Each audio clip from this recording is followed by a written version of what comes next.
Hello everybody, so today I will talk about calculus.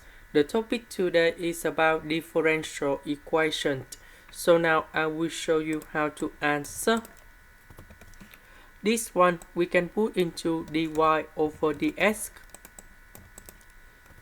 Dx we put on the right, y to the power of 4 we put on the left.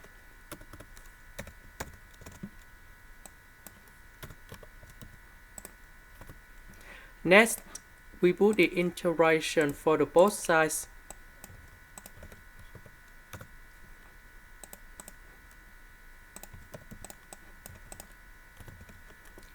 So this one, you got y to the power of negative number 4 dy.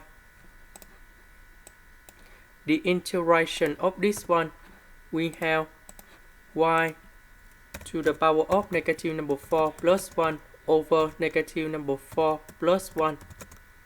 This one, the integration of s, we have s squared over 2 and we put about c. So this one you got negative number 3. Negative number 3. This is the end. Thank you for watching.